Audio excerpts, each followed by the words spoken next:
이민수의 경제토크 KR리서치 김대준 대표님과 우리의 아픈 손가락 2차 전지 얘기를 하겠습니다. 아픈 손가락이죠, 2차 전지. 네. 그리고 한 2주 전인가요? 3주 전에 제가 이 방송에 나와서 이 사도 된다. 보유자는 당연히 보유이고 네. 새롭게 진입하시려고 하시는 분은 사도 그렇게 된다라는 얘기하셨죠. 말씀을 드렸습니다. 네, 거기에 대한 네. 이유는 뭐 인터뷰 행사 전후로 해서 예. 에코프로비엠이 과거에 23년, 24년도에도 주가가 10만 원, 20만 원, 20만 원, 30만 원 올랐던 과거 경험치가 있었고 주가의 바닥권을 형성해가는 과정들이 있었기 때문에 지금 시점에 사도 된다라고 말씀을 드렸는데 뭐 일부 올라가긴 했지만 뭐 하루 이틀 만에 그 올라간 거 이상으로 주가 빠져버렸죠. 제가 이차전지를 보유하신 부분은 마찬가지고요. 사고자 하시는 분들에게 이렇게 한번 제가 제 내피셜로에 한번 의견을 한번 드려볼게요. 한번 들어보시고 이차전지 업종을 사야 될까 팔아야 될까 가지고 있어도 될까 한번 결정을 해보시기 바랍니다. 네. 박사님 포함해서. 이차전지 업종은 성장 산업이 맞죠. 그렇죠. 성장주죠. 성장 산업이 그리고 성장 산업에 포함된 종목이 주가가 움직일 때 대표적으로 우리가 거론하는 게 삼성전자의 과거 99년, 2000년, 2001년, 2002년, 2003년도의 주가 상황을 대비해서 우리가 많이 얘기를 합니다. 그래요? 예. 왜냐하면 2000년 이전에는 우리가 반도체라고 하면 특별하게 쓰임새가 그렇게 많지가 않았었고 옴니아라는 스마트폰이 나왔고 그 뒤에 이제 여러 가지 전자장비의 반도체가 쓰임새가 확장되면서 삼성전자의 위상이 그때부터 반도체 중심으로 해서 커나가는 때였거든요. 네. 그럼 주가와 매출 부분을 한번 제가 따져서 그때 당시의 형태를 한번 설명을 드려볼게요. 삼성전자가 90년 후반, 2000년 초 굉장히 그 성장 섹터로의 시장에서는 해석을 했어요. 그 당시에 뭐 대표적인 포스코 같은 종목들이 대표적인 종목이었고 석유화학 내에서의 종목들도 대표적인 종목, 건설주도 뭐 트로이카라고 많이 얘기하죠. 뭐 이런 종목들이 그러고 보니까 시장의 색깔이 진짜 많이 변했네. 변했죠. 그 얘기하시니까 그죠. 네. 예. 뭐 건설, 뭐 증권, 뭐 이런 그렇죠. 종목들이 네. 예. 시장에서 대표 종목들이었지 예, 예. 않습니까? 근데 이제 2000년 전후로 해서 이제 미국에서는 M7 종목들이 움직였고 우리나라에서 삼성전자가 성장주로 이제 대비되면서 평가를 받았는데 삼성전자 주가가 99년도에 너무 먼 얘기긴 하지만 99년도에 그 액분 이후의 가격으로 환산해서 600원, 700원대였습니다. 예쁜 지금 한 기준으로 보면 그러니까 6월 30일 그때 한 3만 원이라고 생각하시면 되겠죠. 지금 기준으로 해서 이제 말씀을 드리려고 합니다. 600원 전후 가격이었습니다. 99년도에. 네. 이 600원대에 있던 주가가 쭉 반도체에 대한 성장 산업에 대한 시장 분위기를 타서 8,000원까지 올라갔어요. 이게 1년 반, 2년밖에 안 걸렸습니다. 지금은 상한폭이 30%고 그때는 8% 아마 전후였기 때문에 네. 이 10배가 올라간다는 건 시간차가 지금과는 비교할 수 없을 정도로 많이 걸리죠. 그래서 600원에서 8,000원까지 한 서너 배가 올라갔죠. 그게 아마 2000년 초반에 그 고점을 찍었을 겁니다. 똑같았어요. 지금 2차전지와 똑같이 미래의 성장 가치를 미리 주가가 땡겨다 썼다. 뭐 매출이 위축된다. 뭐 이런 과정에서의 흐름들이 나타나면서 8,000원이었던 주가가 3분의 1 통락나면서 2,700원까지 받았습니다. 이때 그럼 매출을 한번 들여다볼게요. 삼성전자의 그 당시 휴대폰 사업부의 매출도 있었겠지만 2000년에 매출이 99년도에 매출이 10조였습니다. 영업이익이 10조였습니다. 그러니까 반도체가 90년대 중후반부터 막 수출이 붐을 일으키면서 이때부터 막 반도체 수출이 늘어나고 성장 산업으로의 관심도가 높아졌거든요. 네. 2001년도에 영업이익이 4조로 뚝 떨어져 버렸어요. 10조였던 영업이익이 반토막이 적자는 아니었습니다. 반토막이 나버렸습니다. 그러다 보니까 시장에서는 주가가 8,000원에서 2,700원까지 빠지는 과정에서 봐라 10년치의 성장 땡겨 쓰고 끝났다. 이거 뭐 이제 네. 들어가 2,700원대에서 주가가 어떻게 움직였냐면 2000년 10월에 2,700원 찍고요. 뭐 일부 한 3,000원, 3,500원까지 반등 줬어요. 2001년 10월에 다시 2,700원 찍고 2,700원에서 지금의 5만 원, 6만 원까지 온 겁니다. 계속해서 조정 크게 안 받고. 무슨 말씀인지 먹었습니다. 그러면 이런 거 아니에요. 그러니까 그 성장 산업이 성장의 사이클은 성장률 자체는 더뎌질 수도 있고 네. 이익은 왔다 갔다 할 수 있지만 예를 들면 탑라인 매출이 안 줄었다 이거죠. 그거이고요. 네. 여기서 한 발 더 들어가서 볼 게 뭐냐면 2차 전지의 이제 대표 업종, 그러니까 생산성을 가진 대표 업종의 에코프로 BM의 최근 영업이익단에서의 흐름을 보게 되면 네. 최근 4분기 내에서의 흐름입니다. 지난 분기에 적자였습니다. 당연히 한 100억 정도 적자였습니다. 그 전분기 그러니까 3분기는 400억 적자였습니다. 그러니까 그 전분기는 뭐 39억 흑자였습니다. 그러니까 39억 마이너스 400억 마이너스 100억 그리고 이번 1분기에는 시장에서 예상할 때는 한 자릿수 흑자를 낼 가능성이 있다라고 해요. 그러면 우리가 이제 2000년 업종에 대한 업종 전반의 흐름을 보게 되면 지금 현재는 안 좋습니다. 안 좋은데 전체적으로 2차 이제 업황에 대한 매출이나 영업이익이나 기업 가치에 대한 부분들을 보게 되면 저점 바닥 수준 뭐 1분기에 더 떨어질 수도 있겠지만 완만하게 지금 적자폭이 줄어들고 있는 상황이라고 볼 수 있거든요. 1분기 데이터가 만약에 4월에 나오는 데이터가 에코프로 BM 기준으로 해서 에코프로 BM으로 흑자 한 자릿수라도 흑자를 마련되게 된다면 그 전 단계에서부터 주가는 쫙 올라갈 수 있는 상황이 만들어질 수 있어요. 이게 성장 섹터거든요. 성장 섹터는 항상 한 차례 굉장히 큰 슈팅을 내고 또 많은 주가의 하락이 나타나고 업황이 개선되는 과정에서 다시 새롭게 추세를 가지고 주가가 움직입니다. 모든 그 꼭 삼성전자와 이차전지 많은 말씀드렸지만 다른 성장 섹터의 종목들도 비슷하거든요. 이게 커나간다면. 그게 일종의 뭐 캐즘이라고 볼 수도 있네요. 맞습니다. 그죠? 네. 예, 예. 캐즘 얘기 정확합니다. 네, 네. 그 반도체에서도 캐즘 얘기 많아. 예. 요 과정입니다. 요 과정인데 지난하고 길고 지루하고 힘들기 때문에 보유자 입장에서는 굉장히 지금 현 시점에서 이거 버려야 되나라고 판단을 하실 수 있는데 초심으로 돌아가시면 내가 이차전지를 살 때 그게 에코프로 뭐 20만 원에 샀건 25만 원에 샀건 뭐 얼마에 샀건 분명하게 사실 때에는 내가 한 3, 4년, 4, 5년 가지고 간다라는 생각으로 아마 대부분 들어가셨을 겁니다. 그러면 이게 100만 원 간다 뭐 주변에서도 얘기들 많았기 때문에. 그러면 그 초심에서 보게 되면 2023년 또는 2024년도에 주식을 샀다면 지금 불과 1년 반 지났습니다. 이 과정에서의 주가 상황이 앞으로 전개되는 상황을 뭐 3, 4년, 4, 5년까지 뭐 5년까지 볼 필요도 없이 한 3년 정도의 흐름만 보게 되더라도 그리고 그때 가서 판단을 해도 전혀 늦지 않다랍니다. 여유 있게 투자하는 관점, 성장 섹터의 움직임을 판단해 보게 되면 저는 여전하게 네. 지난 시간에 말씀드렸던 것처럼 보유자는 홀딩 맞고요. 매수 관심자는 매수 관점으로 보는 현 시장에서의 상황이 옳다라고 생각을 하고 있습니다. 여전히 이제 사도 된다라는 의견을 유효하다고 하셨고요. 네네.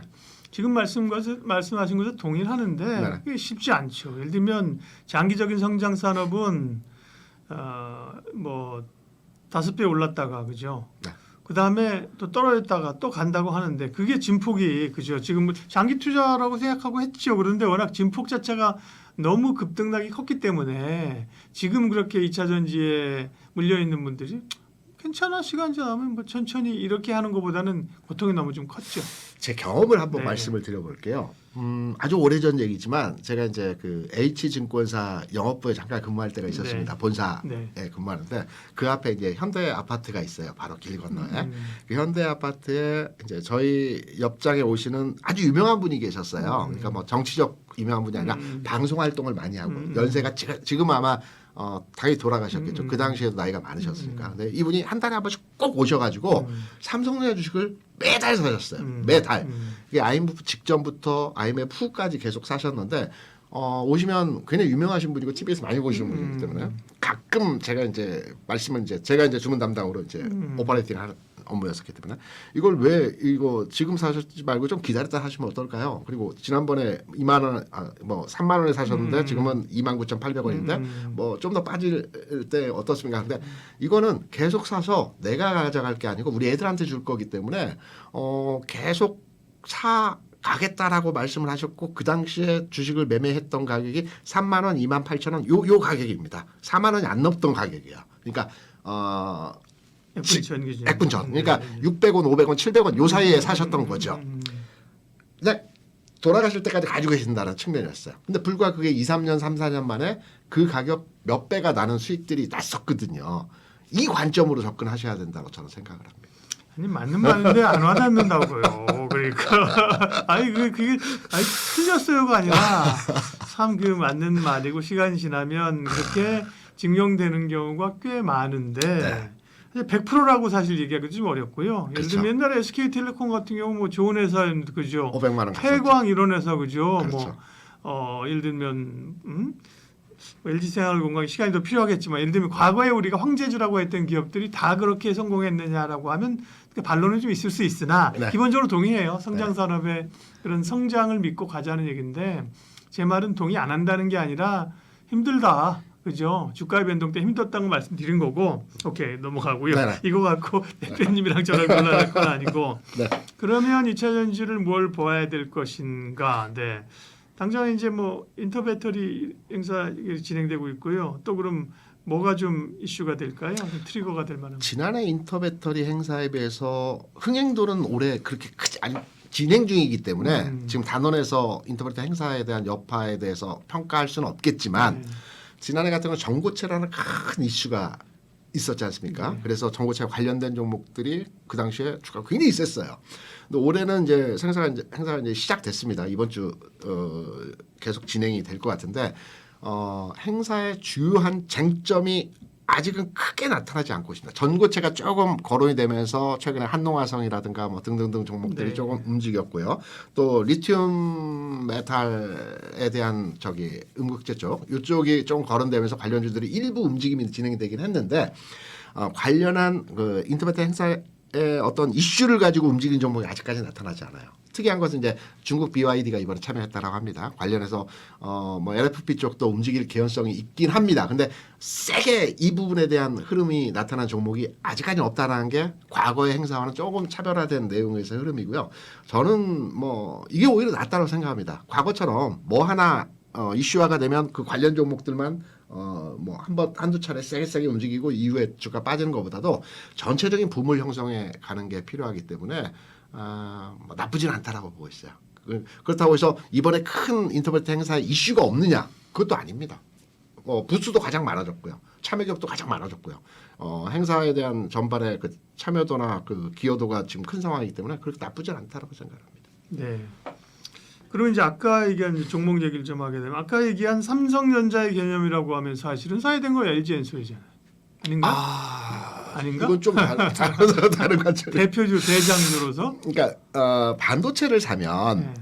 저는 개인적으로 삼성전자를 좋아합니다. 개인적으로. 네. 근데 투자 관점으로 이제 그 어드바이스를 이제 뭐 한다라고 하면 삼성전자는 좀 하죠. 그 책임감이 없는, 그러니까 어떻게 보면 말하는 사람이 그렇죠. 삼성전자를 시장을 사라는 거랑 거의 마찬가지니까. 네, 그렇죠. 무책임한 형태의 그 메시지일 가능성이 있지 않습니까? 예. 구체적으로 뭐 조금 더 탄력이 있고 조금 더 흐름에 있어서 양호한 종목을 뭐 관심을 가져라, 이게 좀 더 책임감 있는 네. 얘기라고 보기 때문에 당연히 LG엔솔 뭐 좋죠. 흐름이 나아지겠죠. 나쁘지 않겠죠. 근데 구체적으로 보게 되면 제가 이 내용을 아마 2, 3주 전부터 말씀을 드렸던 것 같은데 2차 전지가 완전히 자리 잡고 그때부터 막 화랑으로 막 올라가는 것은 LNF가 10만 원에 안착하는 시점이 2차 전지가 막 움직이는 시점이 될 것이다라는 것으로 판단하고 있고요. 네. 종목별로의 움직임으로 접근을 해보게 되면 저는 에코프로 비행과 코스모 신소재에 대한 투자 관점으로의 접근이 개인적으로는 네. 2차 전지에 대한 투자를 하신다라고 한다면 이쪽이 어떠할까라고 판단이 됩니다. 오늘 장에서는 포스코 퓨체엠이 좀 강했습니다. 네. 재료가 일부 있었기 때문에 그럼에도 불구하고 BM이나 아니면 코스모 신소재 같은 경우에는 주가의 움직임 자체가 움직일 때는 좀 탄력적이거든요. 그래서 소재 따는 종목, 소부장 쪽에서 종목으로 선정해서 투자하는 것은 어떠할까라고 생각을 합니다. 그렇죠. 그게 더 투자의 이제 기회나 그 기대 수익률을 이제 더 높일 수 있는 거죠. 네. 에코프로 BM 얘기 나오셨으니까 조금만 얘기하고 가면 사실은 뭐 코스피 이전 상장 네. 그거 갖고 사실 많이 울고 먹었거든요. 울고 수급으로 먹고. 그죠. 뭐 네. 그랬는데 그것도 별로 사실 계속 시간이 꽤 오래 걸렸어요. 뭐 바로 한다고 검토한다고 하나서 이제나 하나 저제나 하나 그랬는데 뭐 꽤 오랜 시간에 있었고 정작 이제 이전 상장 결정한다고 했을 때는 별로 뭐 약발이 뭐 없는 그죠? 네. 근데 느닷없이 또 이전 상장 안 한다고 그러고 10% 빠졌죠. 네? 10% 빠졌죠. 뭘까요? 뭐 이거 어떻게 봐야 돼? 이전 상장한 종목이 LNF 에코프로가 이전 상장을 했지 않습니까? 네. 그러니까 뭐 이거는 다 우리 확인되는데 이전 상장의 주가가 안 좋습니다. 이전 상장 이후에는 주가 다 빠졌어요. 물론 시황에 의해서 빠졌을 수도 있겠으나 결과론적으로 봐서 LNF나 에코프로 BM이 이전 상장 이후부터 주가가 빠졌다라는 건 명백한 사실이거든요. 이전 상장되면 좋은 점이 무엇이냐? 뭐 기관의 수급, 바스켓에 네. 수급이 좀 들어올 수 있다라는 게 첫 번째 네. 그 개연성인데 기관 투자자들이 2차전지 업종에 대해서 그렇게 많이 담지는 않습니다. 개별적으로 그렇죠. 예. ETF 상품 만들 때 일부 담는 거고 내가 능동적으로 매매하는 관점에서 그렇게 많이 담지 않거든요. 그렇다 본다면 저는 이전 상장 안 한 것이 오히려 뭐 개인의 종목이니까 개인들이 가지고 뭐 이렇게 운용하는 종목이 네. 성향이 크니까 이전 상장 안 한 것이 그렇게 10%까지 빠져야 될 내용일까? 네. 그리고 그 한 번에 빠진 것으로 분위기가 이제 침체됐다라고 생각하는데 저는 끝났다라고 봅니다. 그 악재에 대한 이슈는 안 한 게 오히려 좋을 것 같습니다. 코스닥에서 움직임 자체가. 그러니까 좀 의아하긴 한데, 의아하긴 한데 그 재료 가치로 보면 그게 에코피어로 BM의 앞날에 그죠? 네. 얘는 끝났다. 이 회사는 그날을 기점으로 뭐 갔다 이렇게 얘기할 소재는 아니라는 거죠. 네, 맞아요. 주시장에서 이전 상장으로 가장 잘 해먹은 종목이 LNF죠. 네. 그 다음에 이제 에코프로인데 한 번, 두 번, 세 번째 약발이 나올 수가 없지 네. 않겠습니까? 알겠습니다. 2차전지는 여전히 사도 될 때라는 얘기하고요. 소재 가운데서는 에코프로, 코스. BM, BM이랑 그러니까 그 양극재 가운데서 네네. 에코프로, BM이랑 소재는 아까 코스모 신소재 네, 맞습니다. 말씀하셨고요. 네. 이 정도 하면 됩니까? 뭐 네. 2차전지 관련해서 또 특별히 테슬라 얘기만 잠깐 할까요? 테슬라는 이제 주가 많이 하락했는데 국내 증시 2차전지 영향은 예전 같지 않다. 별로 신경 안 써도 그렇죠. 된다? 엔비디아의 약발이 국내 증시의 영향도가 떨어진 만큼 테슬라 연동해서 뭐 최근 1년 동안 같이 연동해서 상관도가 높게 나타난 적이 거의 없거든요. 네. 그래서 테슬라의 영향도는 뭐 우리가 신경 쓸 필요는 없을 것 같다라고 생각합니다. 네, 2차전지 투자 전략 김대준 대표님 함께했습니다. 고맙습니다.